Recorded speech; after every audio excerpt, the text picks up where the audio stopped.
Welcome to the industry. Restaurants are at the center of the nation's financial health. With over $782 billion in annual sales, the restaurant and food service industry's revenue is larger than 90% of the world's economies. Over 14 million people are employed in the industry. It is one of the largest private sector employers in the United States, and it will just continue to grow with an estimated 1.7 million more jobs available by 2025.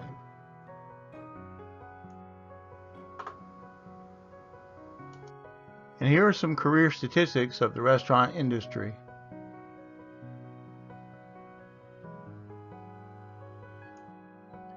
The restaurant industry can be divided into two major parts.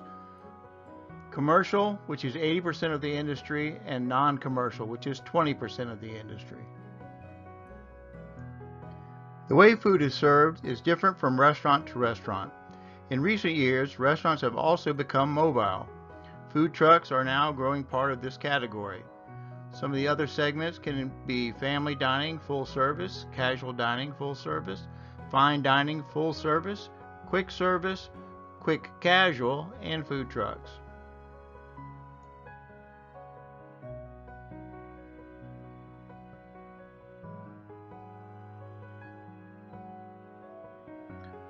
A restaurant's concept we can see through unique combination of menu offerings, what they offer on the menu, pricing, high or low pricing, service style, the ambiance or how the inside of the restaurant looks, and the decor.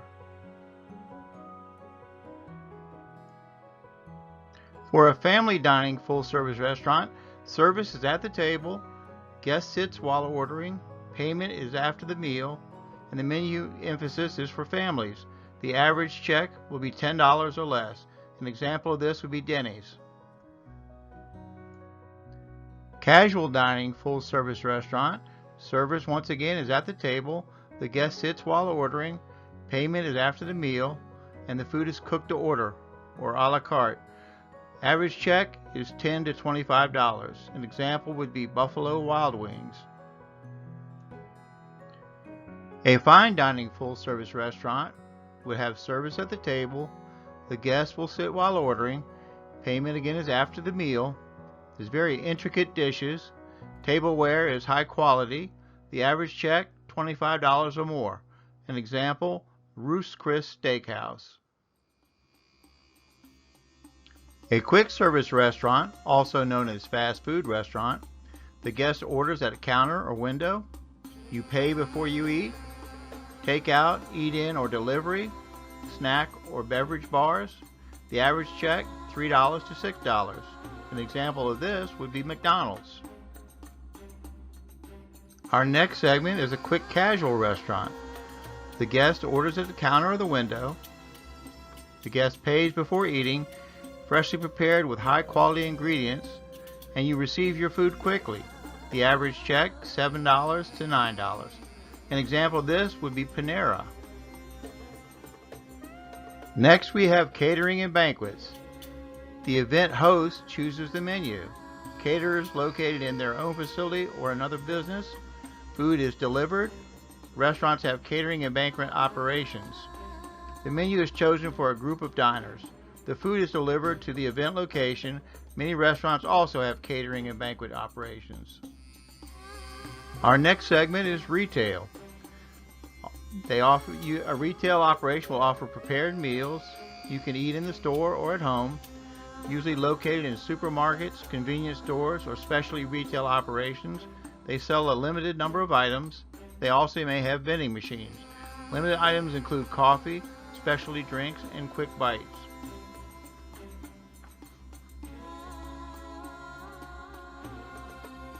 Cruise ships. If you're on a cruise, food is always available. Dining styles vary. Food selections vary. Options range from casual dining and buffets to elegant dining and room service. Food selection also varies from steak to vegetarian to children's meals and pizza. Cruise ships sometimes serve thousands of meals in one seating. Airlines. Short flights typically have beverage service and small snacks. Long flights may serve 7-course meals. You may have international foods. Catering companies usually supply the airports or the airlines. Airports offer many options. Beverage service and small stacks for purchase are common on short flights in economy class. But on long flights, you might eat a 7-course gourmet meal using real dishes and glassware. Recently, many airlines have stopped offering food to passengers. Airports instead have stepped in to provide food to travelers, with many food options now found among the gates. Now on to the non-commercial food service segment. Schools and universities, on-campus food, students and staff, healthcare facilities of guests and patients, hospitals and nursing homes. This segment prepares and serves food in support of some other establishment's main function or purpose. For example, the cafeteria at a local university supports the school's goal of educating students by serving them meals so that they have the energy to participate in class and activities. Healthcare facilities, hospitals, nursing homes, and assisted living centers all typically provide food service for guests and patients. We have business and industry. We would feed employees. There should be cafeterias, vending, and executive dining rooms. Business and industry, many buildings provide cafeterias, vending machines, and executive dining to the employees of companies that work there. Clubs, member-based organizations. They may have gyms and golf clubs. Most of these member-based organizations have food service options. Examples include gyms, alumni clubs, and golf clubs. Government, military bases and ships, and government buildings and correctional facilities. Military bases and ships, government buildings, and correctional facilities are included here. Some locations may have clubs as well, such as an officers club. Contract feeding. Operate in manufacturing or service industry. Manage and operate employee dining facilities. Self-operators, manufacturing and service companies, and they hire their own staff. Within the non-commercial segment, food service is typically handled in one of two ways. In contract feeding, contractors are businesses. Self-operators hire their own staff to operate the food service. The hospitality industry. Hospitality, services away from home, restaurants and hotels. Hospitality segments include food service, lodging, and event management. Hospitality refers to the services that people use and receive when they are away from home. Food service is a key sector in the hospitality industry. Food service includes restaurants, retail establishments, and hotels. Lodging includes hotels, motels, and resorts.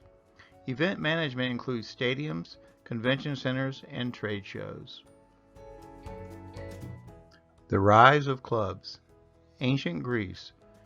Lechae were private clubs. Fatne catered to travelers, traders, visitors. Meals nourished the soul. People ate on couches. Performances enhanced your experience. The evolution of restaurant and food service industry has been driven by a combination of social, scientific, and physical advancements of many centuries. The people of ancient Greece rarely dined out, although they enjoyed the social aspect of dining and often got together for banquets. Other establishments called fatne catered to travelers, traders, and visiting diplomats. It is most likely that travelers brought standard fare like grapes, olives, bread, dried fish, cheese, and wine with them to clubs. People ate while reclining on couches, with performances of music, poetry, and dance to enhance their experience. Spices, cafes, and guilds. The Renaissance through the French Revolution. Cooks used exotic spices. Partly to show off their wealth, European noblemen instructed their cooks to use large amounts of exotic spices in their dishes.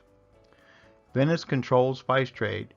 Because of their location on the Adriatic Sea, it was not long before merchants in Venice controlled the spice trade. They could easily get spices from India and sell them at very high prices to distributors headed north. Sold at high prices, Venice prospered as a seaport and bought and sold spices and other goods, trading with merchants bound for other destinations. Epicurean, an appreciation for fine wine and food. The expansion of world travel changed the mindset of the artists and philosophers of that time. They adopted Epicurean lifestyles, showing great appreciation for fine wine and food. Haute cuisine, elaborate and refined food preparation, while the majority of the population was unaffected by this renewed interest in all things Greek and Roman, it did much to create the food preparation system we now call haute cuisine, an elaborate and refined system of food preparation.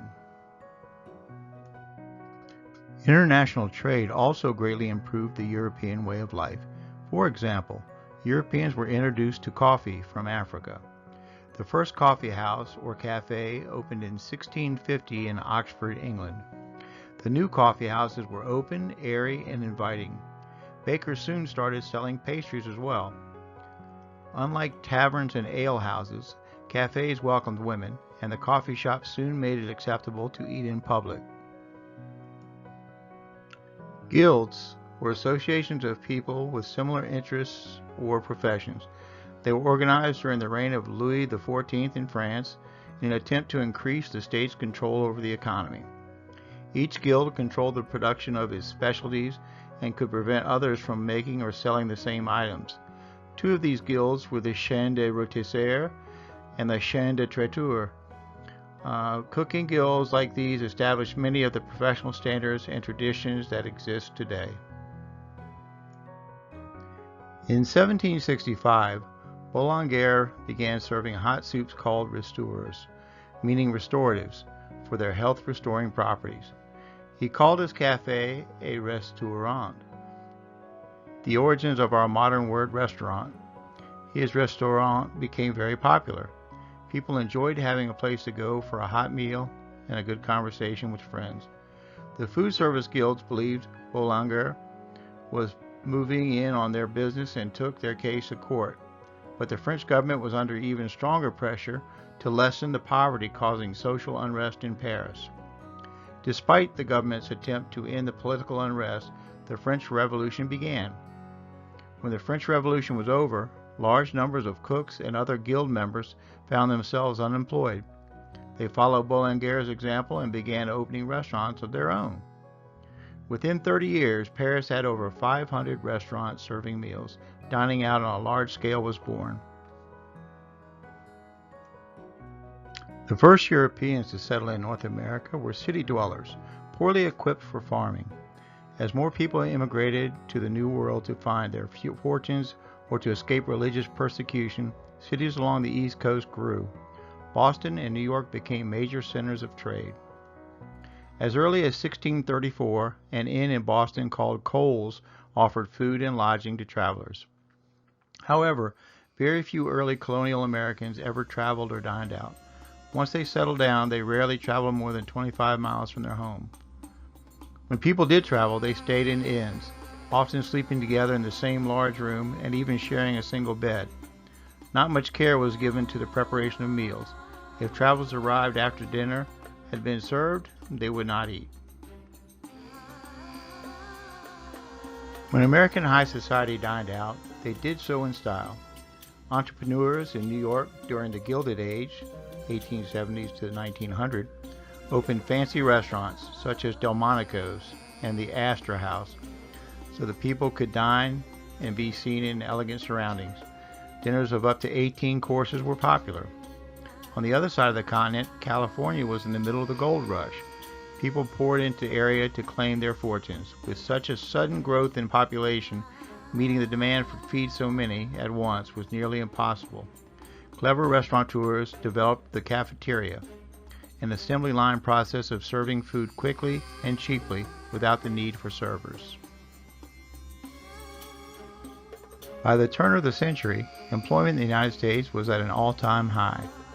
More and more people went to work in new factories, stores, office buildings. People were therefore eating out more, especially for lunch.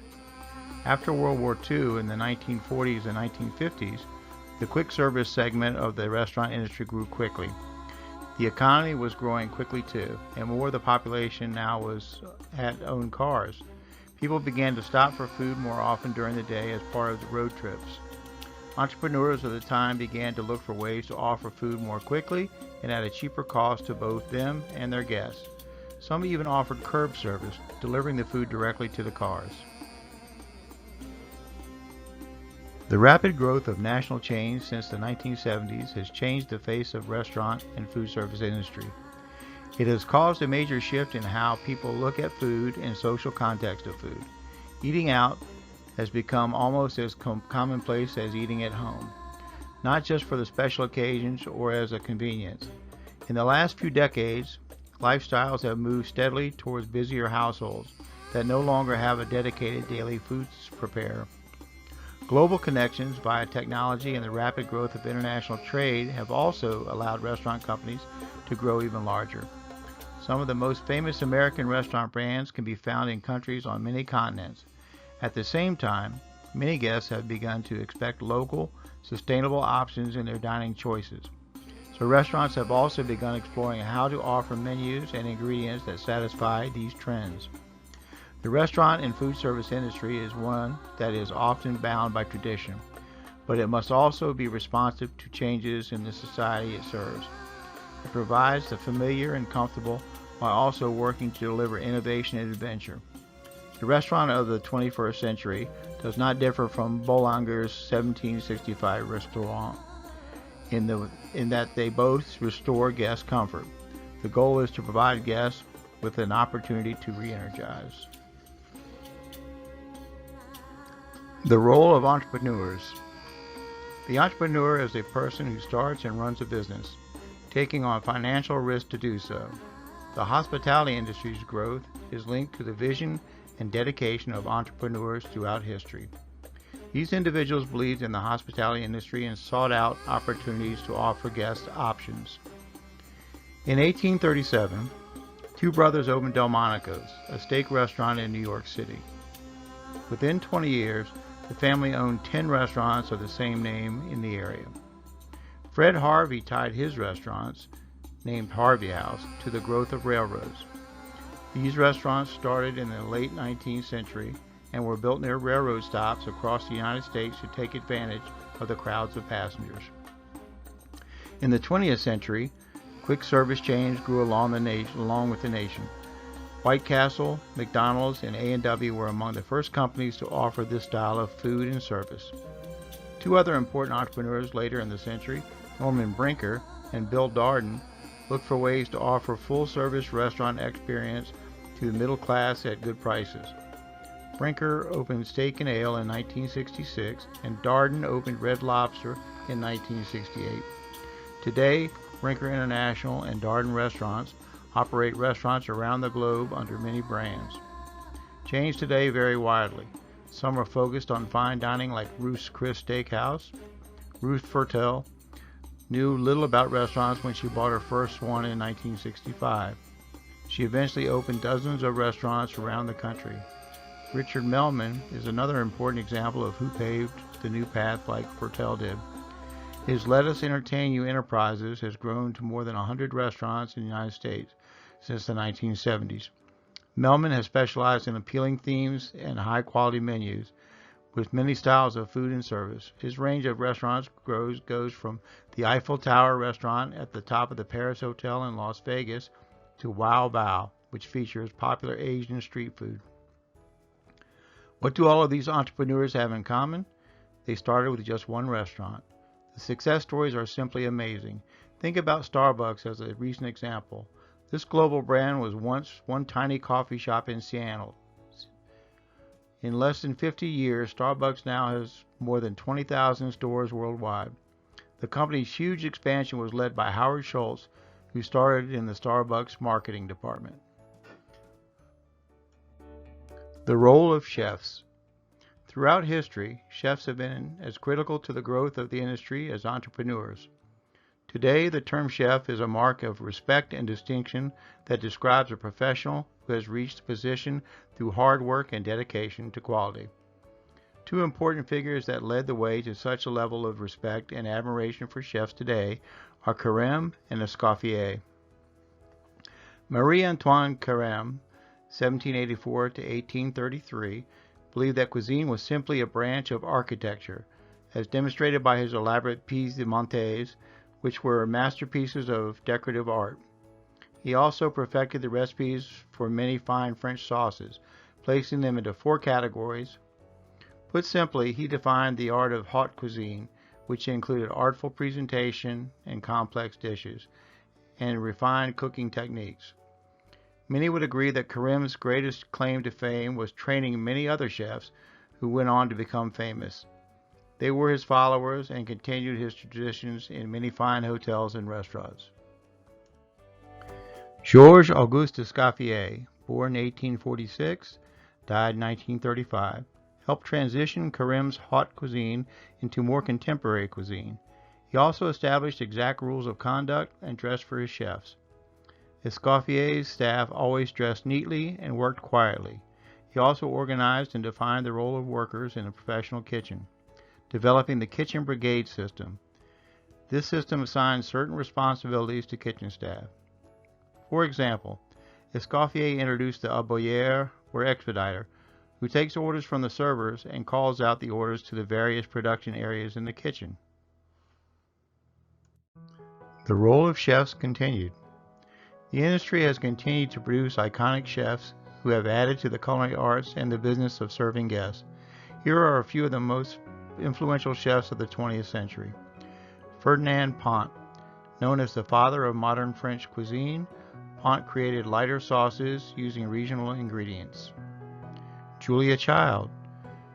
As great a personality as she was a chef, Child popularized French cuisine and technique with the American public through her cooking television series and cookbooks. Paul Bocuse. Following Ferdinand Pont, Bocuse created lighter, healthier dishes and still reflected classical French flavors. He was also one of the first chefs dedicated to teaching other aspiring chefs. Alice Waters. Waters' goal was to provide dishes that use only seasonal, local products at the height of freshness and quality. She is still at the forefront of sustainable agriculture and food service. Her restaurant, Chez Panisse, is a well-known operation in Northern California. Ferdinand Metz served as the president of the Culinary Institute of America. He led the U.S. Culinary Olympic team to 3 consecutive world championships. He has offered the profession countless lessons on innovation and professionalism.